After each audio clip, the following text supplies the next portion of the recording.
Welcome to Force Multiplier, the official podcast of BRG's Global Applied Technology team.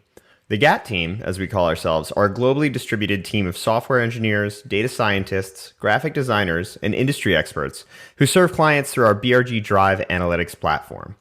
We're helping some of the world's largest and most innovative companies and governments transform data into actionable insights. I'm Michael Jelen, and in these conversations, we speak with people both internal and external to BRG to discuss how technology, and specifically software, acts as a force multiplier to extend the impact of people across any kind of professional organization. Today, I'll be speaking with Amy Worley, BRG's head of data privacy and the creator of BRG's DREAM product. DREAM stands for Data Risk Expert Assessment Model and is our best attempt to convert Amy's brilliance into a software product.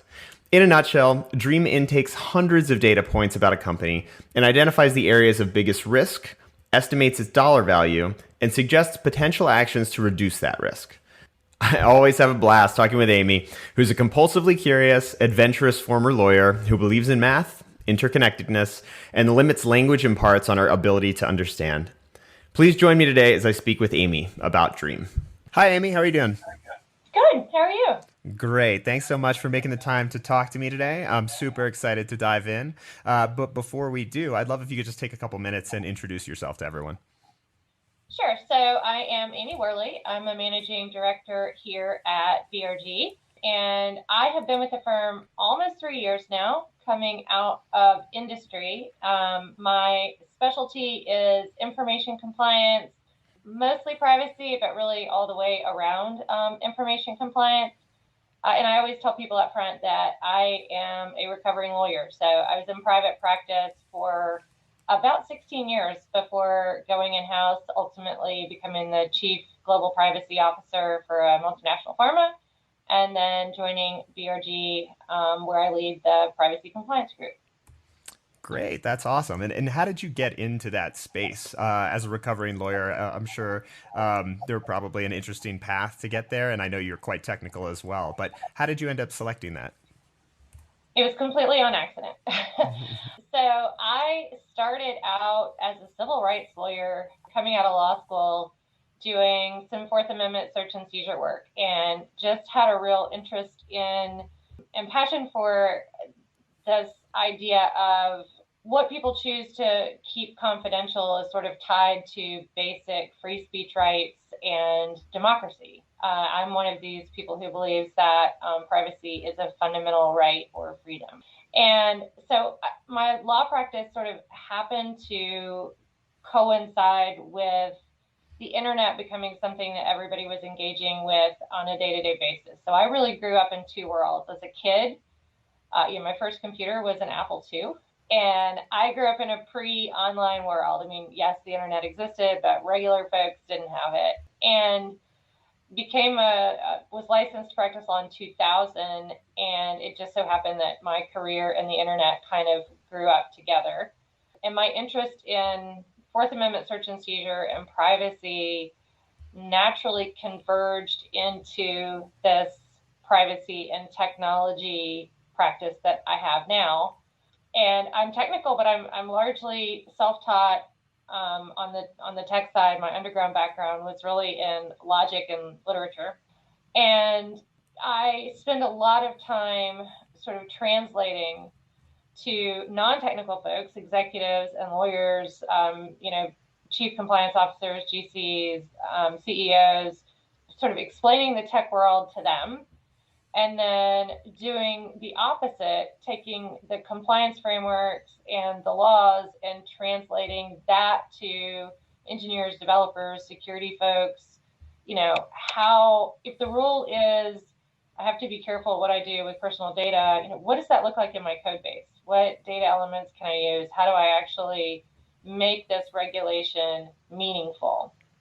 And so I think everybody sort of forgets about Gen X. But one interesting part of the folks who are at my stage of life is that we did sort of bridge these two worlds, and in some ways that makes us pretty good translators. Yeah, and it's such a fascinating time right now as we see in the public domain tons of talk about privacy for the first time. It felt like 10 years ago, as the web was rising, people were willing to give away their data to virtually anyone in exchange for convenience and great products. And only right now are we realizing that that may have been a mistake, and we may want to rethink how we're doing that. So I don't know what your thoughts are on many people saying privacy is dead, but it does seem like a narrative that's quite wide spoken right now. Yes, absolutely. So when I tell people what I do, I get one of two answers. I either get, wow, you must be busy, or, which is true, or privacy is dead. And I will say people have been saying privacy is dead since, we invented the telegraph. But I do think the way that you introduced this topic is exactly right. And I think that the difference is people's understanding of what they were giving away. I know that early adopters of social media were so excited, and I was in this group to reconnect with college friends, and there wasn't a widespread understanding of data collection and data use.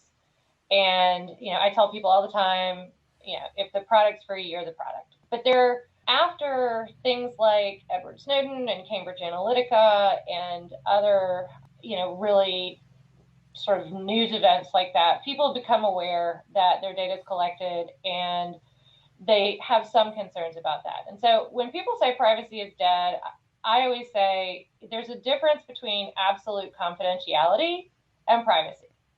So the simplest example of this is a secret. We all have secrets. I may choose to tell you something confidential about myself and like 3 friends. And my expectation is that it's not confidential. It's not absolutely confidential anymore, what I've shared, but I've chosen, based on my relationship and the information that I have about the people that I've shared this with, I've chosen to make a limited disclosure. And that's really what privacy is about. It's about choosing what information about yourself to share with whom and what happens to it. What am I sharing? Again, not absolute confidentiality. And then what do I know about what's going to happen to that data after it's out in the world? And it seems like right now is a critical time in the evolution of privacy as we see people caring about this more and more and trying to understand what's the correct behavior, not just of our data, but of all of our customers' data. And of course, when it comes to a large company and their considerations in this area, selecting wrong could be an extremely expensive mistake. And so when you're in the boardroom and you're trying to translate things between the engineers and the lawyers and the board, I can only imagine that there are so many different topics that are being discussed. And it seems like it might be a little bit difficult to make a decision based on something empirical at this point. I know that's a challenge that you're going through. Could you maybe set the stage a little bit about what data points you might use or how people are making these decisions right now? It sort of feels like it's very subjective in many cases. Yeah, it is. So we are still using the same, and when I say we, I mean compliance professionals are largely using the same risk modeling tools that we used in 1965. We'll say, risk is impact times likelihood. And there are lots of different ways of going about that math, but they're often very subjective. And when I came outside of the law firm and went into a business and really saw this in impact times likelihood analysis being done, I was like, gosh, this is so very subjective. What do you mean likelihood? And I felt like there was a lot of guessing going on. And it's very challenging then when you're asking to build out a program, especially in this post GDPR world that is very expensive and very far reaching. Executives will ask tough questions. Why should I be spending that much money on that program? Or what is the actual risk avoidance? What's the benefit to this? And I found that those questions were tough to answer in the old way of doing the analysis.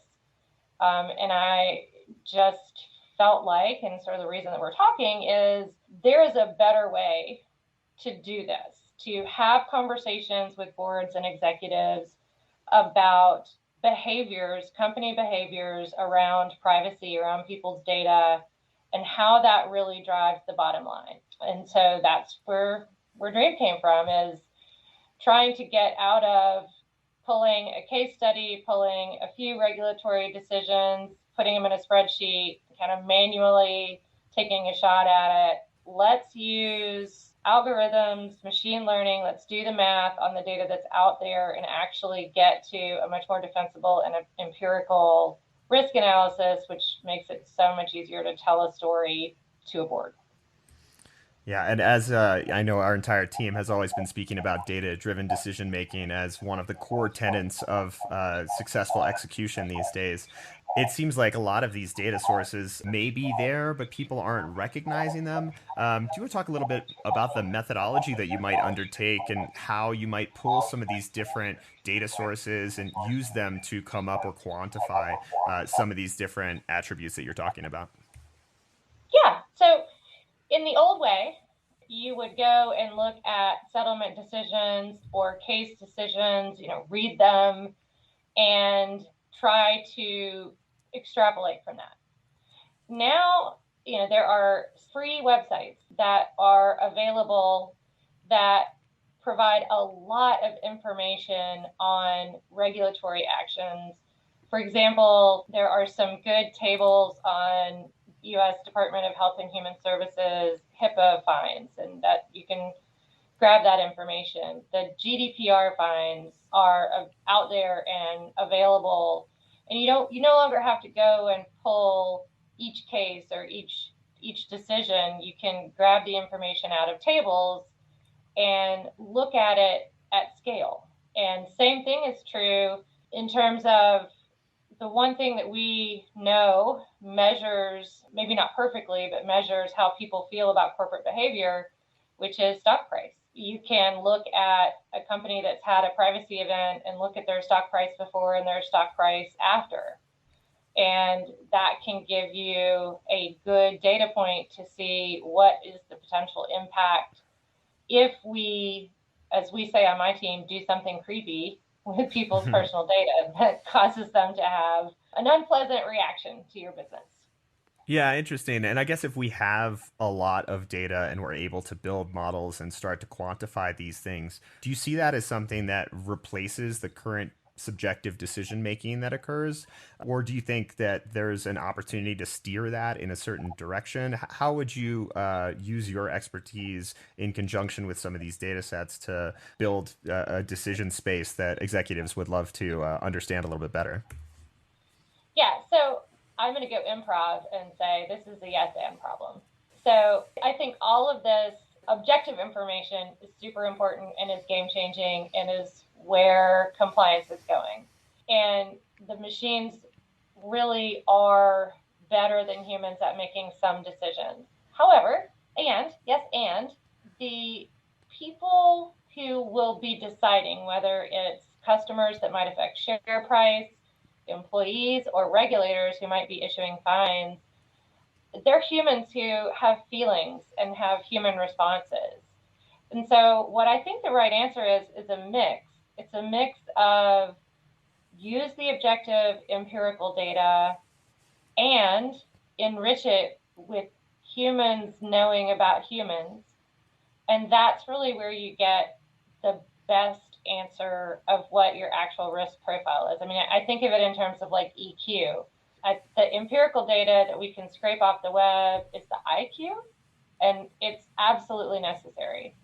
But so is the EQ, because the person, I was on the phone yesterday with one of the European regulators, and, we talk about them as capital T, capital R, the regulators, but it's actually a guy named Jens.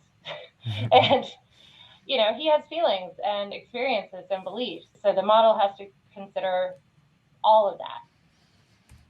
Yeah, I love that. And we're effectively humans in a human world making decisions, but we could leverage technology to be a force multiplier for us.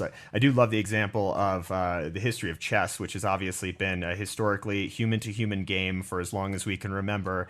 And up until the moment, I think in 1997, when Garry Kasparov lost to Deep Blue from IBM. At that point, the whole world thought this game is over and there's no more need for a human to play against a machine because machines will always win and that's just the way that it'll be. What then happened after was pretty surprising to me, but all of a sudden these Centaur teams, which would be a human and a computer, would be competing against another human and a computer. And at that point, the human computer combo was far more powerful than either a human or a computer individually.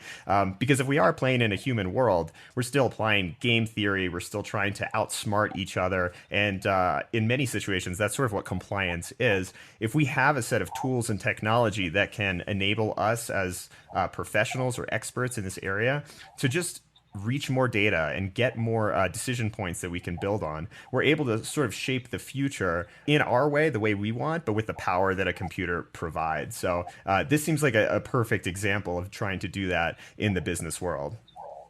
Totally. So chess is not dead, privacy is not dead. Cool. Yeah. And so I guess that transitions us pretty well into the way that we are trying to build this new product. You'd mentioned it a moment ago, Dream, which is a data risk expert analytics module. And we were lucky enough to build this together while we were in beautiful Whistler, Canada. But in trying to build and scope out this product, how does it work? What are some of the attributes that you wanted to build into there right from the beginning? Yeah, so I'm very excited about Dream. I will not use the pun that it is a dream come true, except that I did. So one of the things that I talk about, especially and not as much, I haven't been able to do it as much since COVID, but when I was teaching more CLEs, is that really the sexy part of compliance is that it's like poker, right? So you are always playing this hand of these are the regulations, these are the legal expectations, and what is the risk or likelihood that something could really go south for us? Because we don't live in a perfect world with infinite resources. I have never worked in or for a business with infinite resources. So businesses have to decide where to allocate money to reduce risk. And what Dream does is it takes the client's information about itself, the expert information, so BRG's privacy experts, and then takes empirical market data and regulatory enforcement data and really tries to help up our game, right? Let us make more informed decisions about the best card to play or, whether to call. And ultimately, the goal is to get to monetized risk modeling that is based on all of those factors: client, expert, market, regulatory.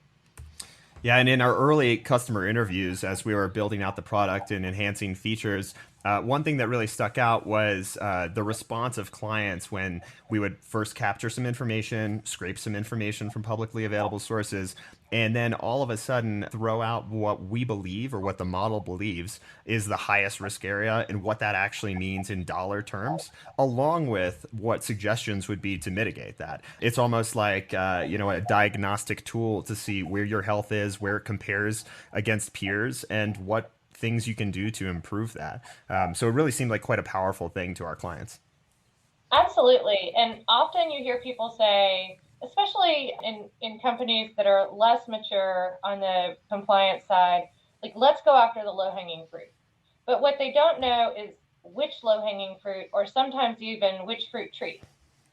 And so what we do with Dream is, once we've given what we think the risk profile is we offer mitigation strategies, and you can choose them.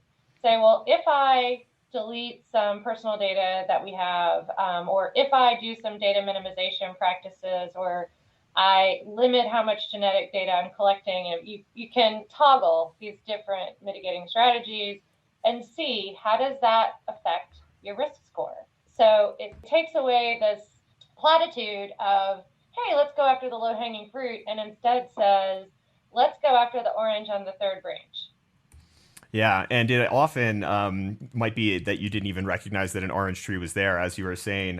One thing that I thought was quite interesting was the typical response or risk that people associate with noncompliance is whatever the fine may be levied by the regulator. But as you were saying, with most people these days, they vote with their feet, and if a company is behaving irresponsibly, they will move away from that company and start to purchase things from competitors, which can have a massive impact on their market share. And then, of course, that translates into bottom line for the organization. So it turns out when speaking to people on the board about what the risk is, it's not necessarily the fine that's the biggest risk. It might be a huge drop in market share, which ultimately translates into a lower market cap for the entire organization. And so being able to show that to someone in terms of pointing them towards the orange tree and not the apple tree is often extremely powerful and really the place where the highest risk is located. Absolutely. And as far as I know, and I can't say that we've researched this exhaustively, but as far as I know, this is the only tool that I've seen that looks at the market's behavior and not just the regulator's behavior. Millennials, Gen Zers, they care about ethical business practices. And you see things like creation of chief trust officers outside of financial services. You know, companies are trying to put their best foot forward and be trustworthy. And these younger consumers are aware of data practices. They care about privacy. Again, they may not care about absolute confidentiality, but they want to know what's happening to their data. And so we can see market impacts when privacy events occur. And that matters in the boardroom. Yeah, and it seems like some of the bigger industries are starting to adopt this more rapidly than others. I think we can see this in financial services and banking, as well as, of course, life sciences, which is an area you've worked in quite extensively. I don't see this going away at any time soon. That the volume of data is increasing. I think the behavior of consumers is also going to continue to grow in a way that encourages responsible business practices. How do you see this going from a regulatory perspective, and what are regulators thinking about in this space? Yeah, so it's interesting. I think we're at a watershed moment here. So regulators are now looking at companies across the board, not just big tech, although that is certainly a large focus, but they're saying you have collected all of this data about your customers or about your business partners, and you're using that for profit. You should also use it to detect signals of noncompliance. So we've already seen it in the financial services sector where you have to be monitoring certain data sets to look for fraudulent or non-compliant, money laundering type behavior. Life sciences, you see the OCR saying, we want you to look at your data for compliance problems with respect to selling pharmaceuticals or medical devices. This is going to become the regulatory norm. And I think it's fair to say if you have the data and you know how to use it because you're using it in your Salesforce app and in your SAP app and you're using it to drive growth in your business, you also need to look at it to make informed decisions and spot compliance problems. And to flip that on its head, to move from the problem, way back when I was still lawyering, I tried some cases. And the nice thing about using a tool like Dream is it also lets you tell such a good story of how we did use our data for good and not evil, right? We took it and we looked at it and we very intentionally tried to reduce the risk to the individuals. And here's how. Here's our total story of how we did that. Yeah, and I think it provides you with the mechanism of evaluating and measuring any of the mitigation actions that you would take. So, in the event that you see off-label promotion, for instance, and a certain area of the world is engaging in certain practices, and then you were to decide to put a training into place, I think under the current system, very frequently people say, I did the training, it's fine, but no one's really measuring whether or not that did fix the root problem. And by the way, there are 10 different possible trainings you could do. Why not A/B test a few of them and see which are the most effective in changing the underlying behavior of people that are engaging in non-compliant activities? And so by putting all of that into one place, not only are we using math to identify the problems, suggest best possible solutions. But when evaluating the implementation of those solutions, we can actually measure how effective each of them are and continue to do more of what's working and do less of what's not working. So it really is quite an end-to-end solution in order to, as you said, show regulators that you are using data for good and supporting the compliant practices that they're trying to represent. Absolutely. Absolutely. And I'm in conversations with regulators all the time, and I can tell you that a real difference maker in how that conversation goes is what the regulator believes to be true about how integrated your compliance program is into your culture and how effective your monitoring of that program is.